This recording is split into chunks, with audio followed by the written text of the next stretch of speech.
सुब्रमण्यम स्वामी जो कहते हैं डंके की चोट पर कहते हैं। 2016 की बात है। स्वामी एक सेमिनार में बोल रहे थे। विषय था अयोध्या में श्री राम मंदिर क्यों और कैसे। तब राम जन्मभूमि बाबरी मस्जिद भूमि विवाद पर सुप्रीम कोर्ट का फैसला नहीं आया था। सुब्रमण्यम स्वामी ने राजीव गांधी को याद किया। उन्होंने पूरे भरोसे के साथ कहा कि वो राजीव गांधी को बहुत अच्छे से जानते थे। अगर राजीव गांधी दोबारा प्रधानमंत्री बनते तो जहां विवादित बाबरी मस्जिद थी, उन्होंने उसी जगह पर राम मंदिर का निर्माण करा दिया होता। सुब्रमण्यम स्वामी उन्हीं दिवंगत पूर्व प्रधानमंत्री राजीव गांधी की बात कर रहे थे, जिनकी पत्नी सोनिया गांधी और बेटे राहुल गांधी को स्वामी की ओर से साल 2012 में लगाए गए धोखाधड़ी और हेराफेरी के आरोपों की वजह से साल 2015 में जमानत लेनी पड़ी थी। आप जानते हैं कि ये नेशनल हेराल्ड से जुड़ा केस है और दिल्ली के कोर्ट ने मई 2025 में कहा कि वो आने वाली 2 से 8 जुलाई तक इस मामले में रोज सुनवाई करेगी। ये केस बीते करीब 1 दशक से सोनिया गांधी और राहुल गांधी के लिए मुश्किल की बड़ी वजह माना जाता है। इस मामले में साल 2022 में राहुल गांधी से करीब 50 घंटे और सोनिया गांधी से करीब 12 घंटे पूछताछ हुई थी। नेहरू गांधी परिवार के सिर्फ यही 2 सदस्य नहीं हैं जिनके सामने सुब्रमण्यम स्वामी ने चुनौती पेश की हो। 1970 के दशक में सुब्रमण्यम स्वामी ने राहुल गांधी की दादी और सोनिया गांधी की सास इंदिरा गांधी की सत्ता से उनके ही रिंग में पंजा लड़ाने का साहस दिखाया था, वो भी आपातकाल के उस दौर में जब कथित निरंकुश शासन से भयाक्रांत अनगिनत लोग इंदिरा इज इंडिया का नारा बुलंद कर रहे थे।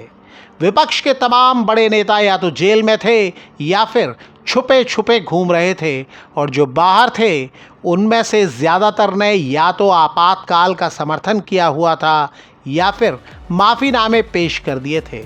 उसी दौरान सुब्रमण्यम स्वामी इंदिरा सरकार के तमाम सुरक्षा घेरों को धता बताते हुए अमेरिका से भारत आए और रहस्यमय तरीके से राज्यसभा में प्रकट हुए और इमरजेंसी के खिलाफ अपना विरोध दर्ज कराते हुए इस तरह गायब हो गए जैसे हवा का कोई झोंका हो जिसे कैद करने की कोई भी कोशिश नाकाम हो जाती है।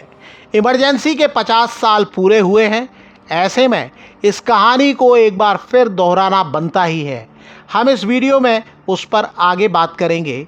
सोनिया गांधी और राहुल गांधी को लेकर सुब्रमण्यम स्वामी का कैसा रुख है ये भी बताएंगे, लेकिन पहले बात राजीव गांधी से उनके रिश्तों की। चिर युवा नजर आने वाले सुब्रमण्यम स्वामी की उम्र करीब 85 साल है। स्वामी के बारे में कहा जाता है उनका न कोई स्थायी दोस्त है और न दुश्मन। सुब्रमण्यम स्वामी ने एक हालिया इंटरव्यू में खुद कहा है वो सत्ता और सिस्टम से अकेले टकराते हैं, इसलिए कई दोस्त उनके दोस्त नहीं रहे।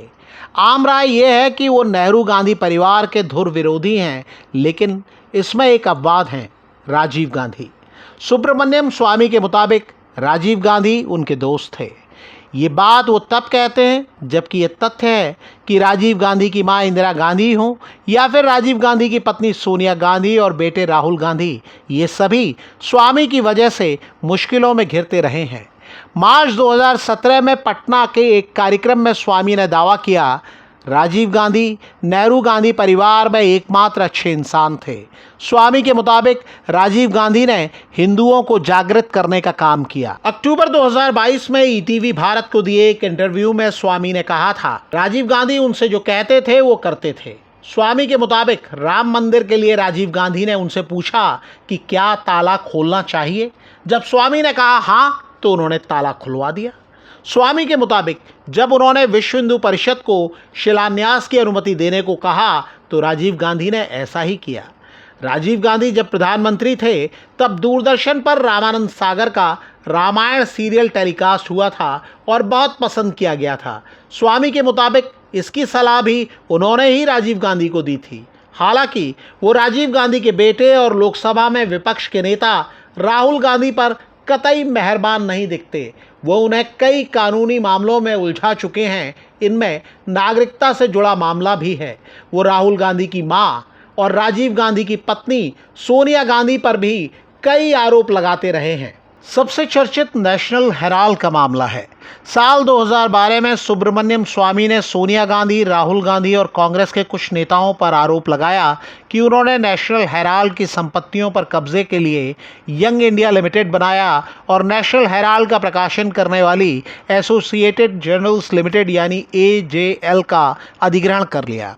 अगस्त 2014 में ईडी ने इस मामले में मनी लॉन्ड्रिंग का केस दायर किया। ये मामला कोर्ट में चल रहा है। याद रहे कि नेशनल हेराल्ड अखबार की स्थापना 1938 में जवाहरलाल नेहरू ने की थी।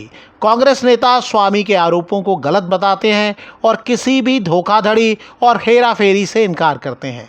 इस मामले के कई दशक पहले सुब्रमण्यम स्वामी तब की सर्वशक्तिमान नेता इंदिरा गांधी को चुनौती देने के लिए राष्ट्रीय स्तर पर चर्चा में आए थे।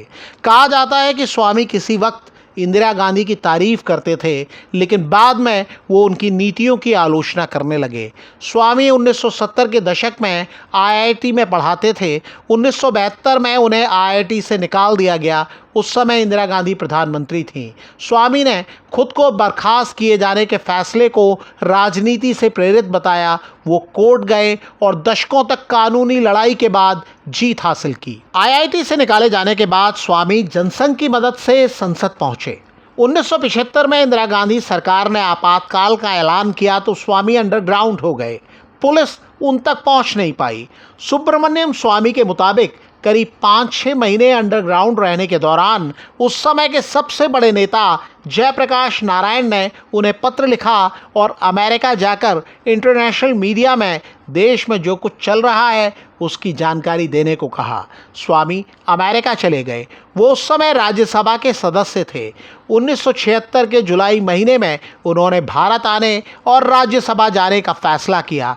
फिर जो हुआ उससे सुब्रमण्यम स्वामी का नाम पूरी दुनिया में छा गया। इमरजेंसी के दौरान विपक्ष के सभी बड़े नेता जेल में थे और मीडिया पर कड़ी सेंसरशिप लागू थी। आलम यह था कि एयरपोर्ट पर विदेश से आने वाले सभी लोगों के नाम की लिस्ट पहले ही मंगा ली जाती थी। सुब्रमण्यम स्वामी ने अमेरिका से लौटने के पहले होमवर्क किया था। वो लंदन आए, लंदन से बैंकॉक तक यात्रा का टिकट लिया, लेकिन दिल्ली में उतर गए। बैंकॉक तक यात्रा का टिकट होने की वजह से दिल्ली में उतरने वाले यात्रियों की लिस्ट में उनका नाम नहीं था। वो आसानी से एयरपोर्ट के बाहर आए, एक होटल में रुके और बाद में भेस बदलकर अपने घर पहुंच गए। 10 अगस्त 1976 को वो राज्यसभा पहुंचे। उस समय राज्यसभा में दिवंगत सांसदों के लिए शोक प्रस्ताव पढ़े जा रहे थे। स्वामी ने तभी सभापति को टोका, पॉइंट ऑफ ऑर्डर सर, आपने दिवंगत लोगों में भारत के जनतंत्र को शामिल नहीं किया है। हड़बड़ाए लोग जब तक कुछ सोचते, स्वामी ने कहा कि वो वॉकआउट कर रहे हैं। वो ट्रेन से मथुरा होते हुए मुंबई पहुंचे, कुछ दिन बाद यूपी लौटे और वहां से नेपाल के रास्ते अमेरिका चले गए। स्वामी दावा करते हैं कि 1977 में जब जनता पार्टी की सरकार बनी तो उनके जोर लगाने पर ही इंदिरा गांधी को जेल भेजा गया।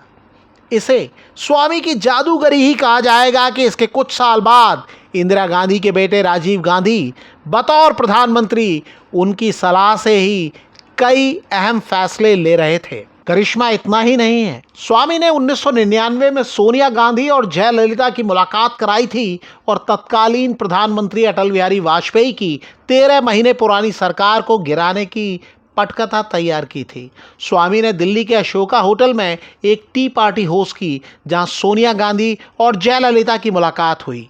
स्वामी को जानने वाले हैरान नहीं होते कि जयललिता उनकी ही शिकायतों की वजह से जेल गई थीं। वो कहानी किसी और दिन।